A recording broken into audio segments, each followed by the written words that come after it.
They must understand that there's no question that they're talking about it and planning to do it. And so shouldn't they be equally alarmed about what they're going to do if it can be shown that barium and aluminum and some of these other toxic metals are very destructive to the planet and destructive to human health? Isn't that enough? You know, how many issues do we need to crank into this? And so, you know, if you're going to kill the planet and kill the, we need to crank into this. And so, you know, if you're going to kill the planet and kill the population, do we need any other reason to be alarmed?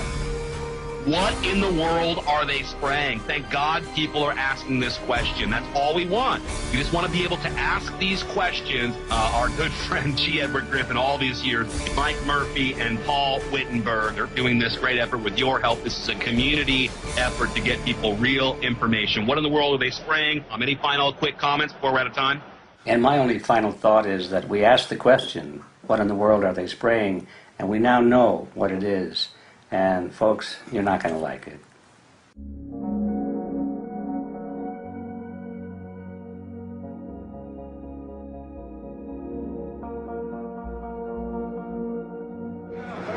Hey!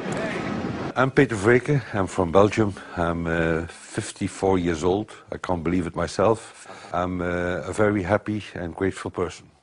We are doing the job the police, the Justice Department, or the Environmental Department should have been doing. And it's really essential that it's going to be a grassroots revolution. I think so. God is on our side because we are not fighting against, but for. Yes, we're fighting for. I was in the council for about 25 years and also a period as the mayor. So from that moment on, 10 years ago, everything started to change. I started to get a picture of what is really going on. And it became crystal clear to me that we, humankind, have been manipulated and dominated and exploited for centuries. So, and this chemtrail phenomenon made me angry because I was so helpless. You can decide what food you're going to eat, whether you're going to smoke, what water you're going to drink, what kind of life you're going to lead, but not with this phenomenon. Then you are just a victim. It's only a game. And there have to be good guys, and there have to be bad guys. And luckily, we are in the position to be able to play the role of the good guy who has the chance and the opportunity to overcome. The relays that we shared with them, my heart just dropped because it was such a beautiful way to live and such a peaceful way to live. I left thinking, what's this going to be like in 10 years? Is everything going to be killed off on the property? And if it is, how are they going to get their food source? Are they going to have to take a class, you know, and get certified by company XYZ? And what are the requirements for that? And that really is the end of freedom. I'm concerned about that. I definitely, I really am. Yeah. I learned to say everything is now as it has to be now. And everything is going to be okay. It's going to be all right. It's going to be okay. Yeah. Yes. I have this deep feeling that in the end we will prevail because we have the right on our side. The cosmos is helping us. And I have this strong feeling that we are being supported by entities and by forces we can't even imagine.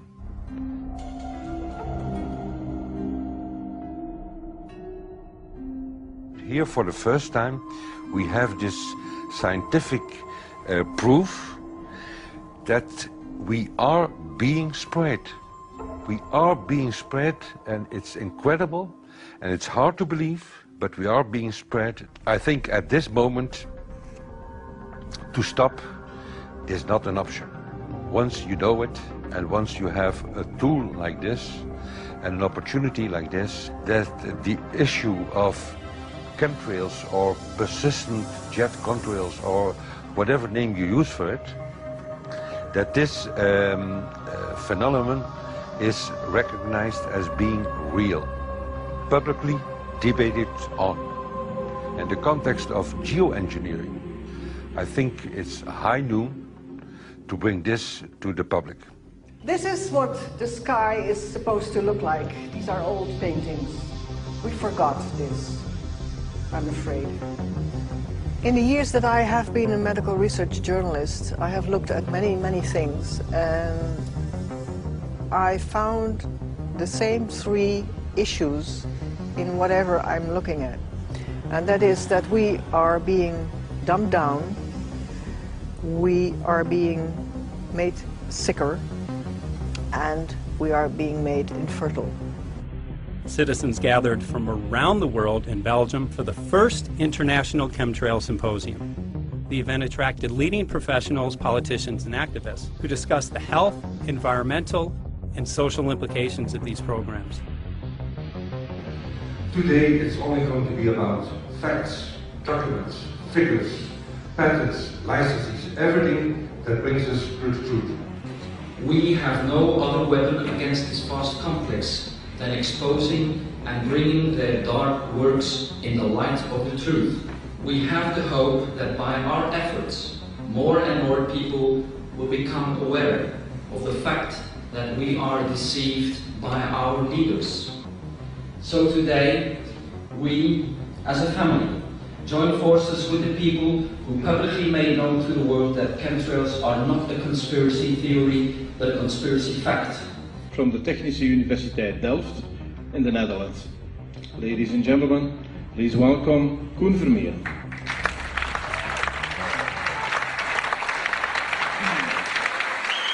Well, I'm Koen Vermeer. I'm a university professor of Delft University of Technology. Usually people are with their heads to the ground in their own two-dimensional space and they don't look up. But if you do, you see more and more spaces like this. And it worried me too. I have no explanations to our students about these phenomena. And then I studied it myself and I found out that I couldn't give them the answers they wanted, because I think that the phenomenon is not natural. It's not natural what is happening, and the explanations that are given to us are not enough for me. If you look at them from a scientific point of view, the first thing a scientist does is trying to explain something. Because I'm smart and my students are not as smart yet, so I have to give them answers to questions. But if you ask most scientists honestly, they cannot answer all your questions. If people are using climate control all over our heads, I want to know about it. I want to know the consequences, I want to know the health impact, I want to know everything. I need, as a teacher in my university, to give answers to my students. And they have good questions. And I don't have the answers, and I want to know. Excellent. And we should discuss this. Ladies and gentlemen, for here you in the auditorium and for all over the world, Michael Murphy.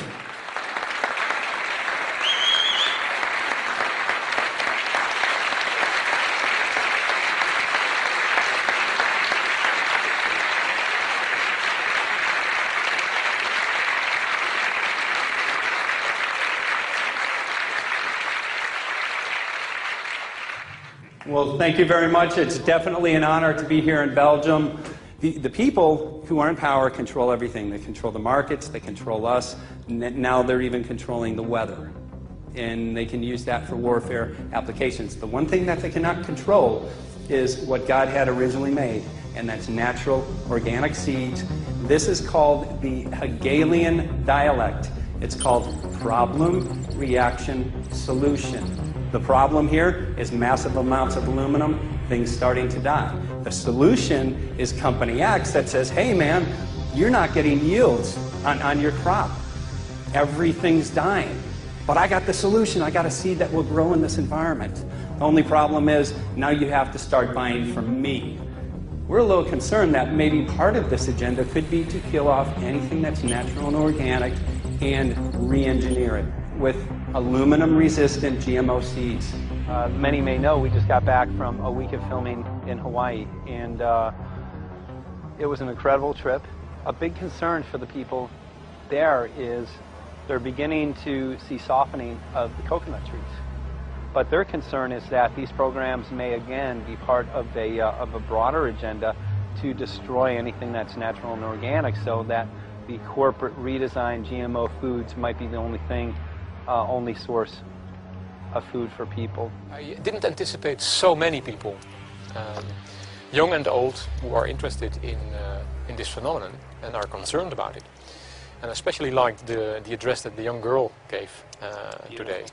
Only 17 and already making an address to the audience. That is, well, incredible. My name is Sofia Xenidis. I am 17 years old.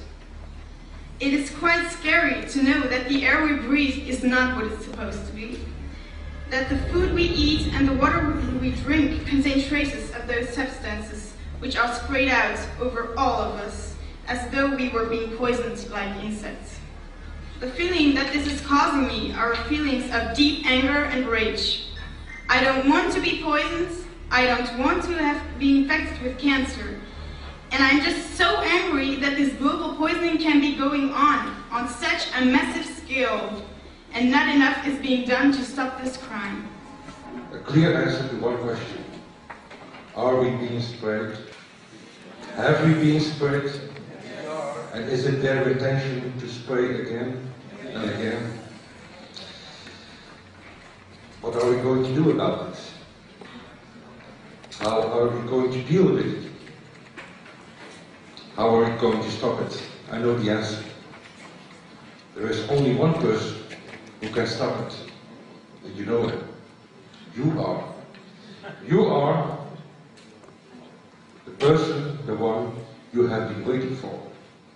We are magnificent, beautiful, godlike, divine human beings. Ladies and gentlemen, sisters and brothers, in this auditorium and in the whole world, thank you so very much for being present with us. And for now, please enjoy this anthem.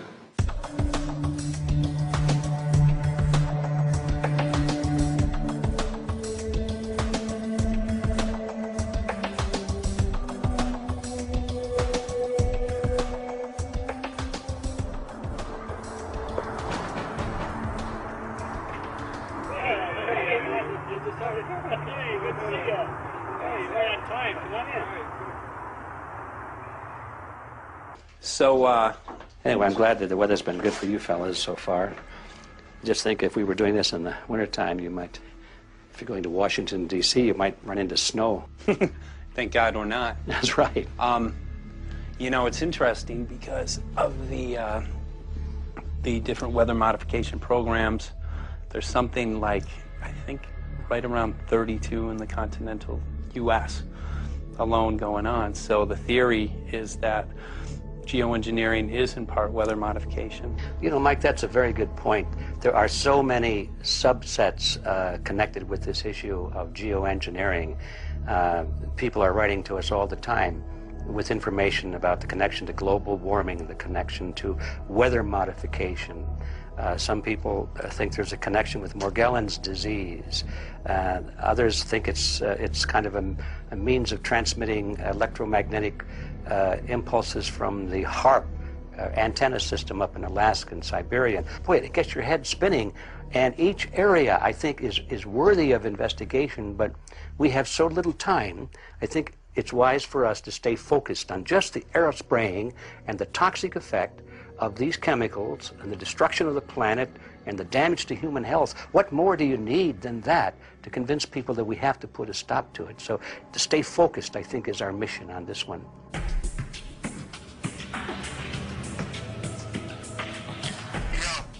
Jeremy, we had an idea. We know that you know the political system real well. Our idea was this. We have a ton of data and information that we've collected throughout our travels, and you know, we really think a good way to end the film would be addressing this to elected officials, some of the senators. So we were wondering this, if you might be able to come and